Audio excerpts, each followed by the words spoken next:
আহি পৰিছে এটা বিগ ব্ৰেকিং নিউজ। পুনৰ লঙি ধুতি প্ৰসংগৰে কংগ্ৰেছক সমালোচনা মুখ্যমন্ত্ৰীৰ।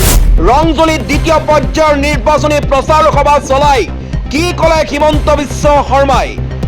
গোৱালপাৰা ৰংজলীত দ্বিতীয় পৰ্যায়ৰ পঞ্চায়ত নিৰ্বাচনৰ প্ৰচাৰ চলালে মুখ্যমন্ত্ৰী হিমন্ত বিশ্ব শৰ্মাই। তেওঁ কংগ্ৰেছক তীব্ৰ সমালোচনা কৰাৰ লগতে গৌৰৱ গগৈক কটাক্ষ কৰিও কেইবাটাও গুৰুত্বপূৰ্ণ মন্তব্য প্ৰকাশ কৰিছে মুখ্যমন্ত্ৰী হিমন্ত বিশ্ব শৰ্মাই।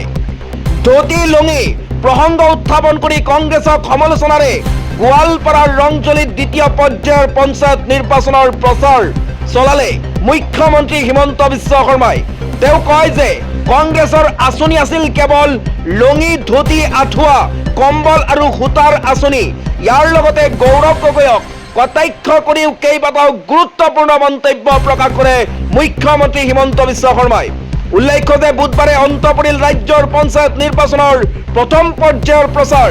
ইফালে বুধবাৰে দ্বিতীয় পৰ্যায়ৰ পঞ্চায়ত নিৰ্বাচনৰ প্ৰচাৰৰ বাবে গোৱালপাৰা জিলাৰ ৰংজলী হাৰপাৰাত উপস্থিত হয় মুখ্যমন্ত্ৰী ডক্টৰ হিমন্ত বিশ্ব শৰ্মা। মুখ্যমন্ত্ৰী শৰ্মাই ৰাজ্যক উদ্দেশ্যে কেইবাখনো আঁচনিৰ কথা উল্লেখ কৰে।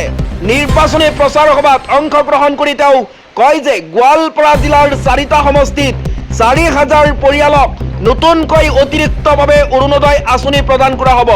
ৰেচন কাৰ্ড থকাসকলে অহা 1 অক্টোবৰৰ পৰা ৰেহাই মূল্যত দাইল তেল নিমখ লাভ কৰিব। লগতে 1 অক্টোবৰৰ পৰা ৰাইজে গেছ চিলিণ্ডাৰৰ 650 টকাত আৰু উজ্জ্বলা গেছ থকা লোকসকলে 250 টকাত ৰন্ধন গেছ লাভ কৰিব বুলি কয় মুখ্যমন্ত্ৰী হিমন্ত বিশ্ব শৰ্মাই। তেওঁ কয় আমাৰ চৰকাৰৰ 4.5 বছৰত কোনো ধৰণৰ উৎকোচ নিদিয়াকৈ ৰাজ্যৰ 1.5 লাখ ল'ৰা ছোৱালীয়ে চৰকাৰী চাকৰি লাভ কৰিছে। হাইস্কুল শিক্ষান্ত পৰীক্ষাত উত্তীৰ্ণ হোৱা প্ৰতিগৰাকী ছাত্ৰ ছাত্ৰীক প্ৰতিমাহে 300 টকাকৈ দিয়া হ'ব। BHC পাছ কৰা ছাত্ৰ ছাত্ৰীসকলে সংস্থাপন নোলোৱাকৈ 2,500 টকাকৈ পাব।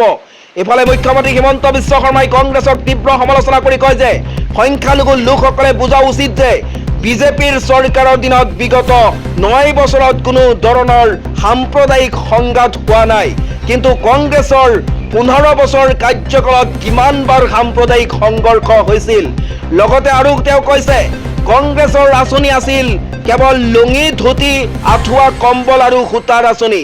মুখ্যমন্ত্ৰী হিমন্ত বিশ্ব শৰ্মাই ভাষণৰ অন্তত সংবাদ মাধ্যমৰ আগত সাংসদ গৌৰৱ গগৈক কটাক্ষ কৰি কয় তেওঁ পাকিস্তানত যোৱা কথাটো সংবাদ মাধ্যমৰ পৰা কিয় লুকুৱাই ৰাখিছে। মুখ্যমন্ত্ৰীয়ে আহ্বান জনাই কয় যে পাকিস্তানত যোৱাৰ প্ৰসংগত মিডিয়াৰ আগত কৈ দিয়ক। তৰুণ গগৈৰ নাতি নাতিনীৰ কথা চিন্তা কৰি অসমৰ ৰাইজক জনাওক বুলি মন্তব্য প্ৰকাশ কৰিছে মুখ্যমন্ত্ৰী ডক্টৰ হিমন্ত বিশ্ব শৰ্মাই।